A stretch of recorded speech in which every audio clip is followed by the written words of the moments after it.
কাকু আপনার কি হয়েছিল আপনার ছেলে? আমার ছেলে আমার ছেলে বেটা মরে গেছে। আমার পেটটা মানে কনসিডার কর বাবা একটু। হবে হবে। শুধু একটুখানি ভুলের ট্রিটমেন্টের জন্য আমি ওকে একটা কিডনি দিয়েছিলাম 10 বছর আগে। কিডনি দেওয়ার পরও 10 বছর খুব ভালোই ছিল, মাঝে মাঝে চেক আপে যেত। 10 বছর পরে সে পরে গ্র্যাজুয়েশন কমপ্লিট করে, কম্পিউটার কোর্স কমপ্লিট করে, ফিজিওথেরাপি করে, বাড়িতে দুটো ফিজিওথেরাপি করেও চলতো। আমার হাজবেন্ডের একটা চোখ স্ট্রোক হয়ে নষ্ট হয়ে যায়। কিন্তু কেন মারা গেল? ক্যাথিটার লাগানোর লোক আমার নেই? না, একটু ও বলুন। লাস্টের দিকে ব্যাপারটা হয়ে গেছিল 15ই আগস্টের পর থেকে ট্রিটমেন্টটা ঠিক মতো চলছিল না। ওর হঠাৎ করে বাথরুমটা বন্ধ হয়ে যায়। তখন একটা ক্যাথিটার যদি পরিয়ে দেওয়া যেত ইউরোলজি থেকে, তাহলে হয়তো আমার ছেলেটা বেঁচে যেত। ওর বুক পেট ফুলে যায়, ওকে সমানে বরফ দিয়ে দিয়ে দিয়ে দিয়ে সেক দেওয়া হয়। বরফ দিয়ে সেক দিলে ব্যথাটা হয়তো একটু কমবে, কিন্তু হতো না, বাথরুমটা হতো না। একটা ডাক্তারও এসে তখনও আসলো না যে একটু ক্যাথিটারটা পরিয়ে দেওয়া যায়। কোনো জুনিয়র ডাক্তাররাই ক্যাথিটারগুলো পরিয়ে দেয়, কিন্তু কোনো জুনিয়র ডাক্তার নেই যে ওর যে পড়াবে, বাথরুমটা হবে কি করে হবে, কোনো ডাক্তারই তো নেই। ক্যাথিটার না পড়ানোর জন্য যার জন্য আমার ছেলেটা সকালে চলে গেল। কি না আপনার?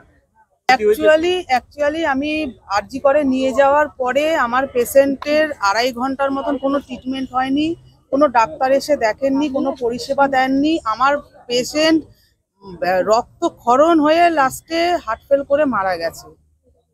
ঠিক আছে, মানে একজনও দেখতে আসেনি না, কোনো এমার্জেন্সি পেশেন্ট আমি অনেক দেখেছি, কোনো ডাক্তার আসেননি। ডাক্তার নেই, ডাক্তার আমি পাচ্ছি না। আমি ট্রমা কেয়ারে গেছি, আমাকে ট্রমা কেয়ার থেকে আউটডোরে পাঠিয়ে দিয়েছে। আউটডোরে গিয়ে টিকিট করো, করে 106 রুমে যাও, মানে এইসবই আমাকে করতে হয়েছে। এই করতে করতেই তো আমার 2.5 ঘন্টা চলে গেল। আমার পেশেন্টটা মানে কোনো ট্রিটমেন্টই পেল না। একটা ক্রিটিক্যাল পেশেন্ট, তার মানে এমার্জেন্সি, দুটো পা ইনজিওর, লাস্টে সে মানে ব্লাড রক্তক্ষরণে সে মারা গেল। নার্স কেউ এসেছিল? কেউ দেখতে এসেছিল? কোনো নার্স না, কোনো কেউ না। আমি বরঞ্চ একজন নার্স ম্যাডামকে জিজ্ঞেস করেছিলাম এখানে ডাক্তার কে আছে এমার্জেন্সি, ডাক্তার পেশেন্ট খুব এমার্জেন্সি, কিন্তু উনি কাউকে ডেকে আনতে পারেননি, কোনো ডাক্তার আসেননি। তাহলে একটা কথা তা এই বিনা চিকিৎসায় আমার এটা হতে চলে গেল। তা তাকে একটাই কথা বলি, তাকে বলি আমার যে মেয়েটা চলে গেছে, আমার মতো জন আমি তো বাবা আরো বাবার জন্য প্রয়োজন না খালি আমি এটাই কামনা করি সবার কাছে।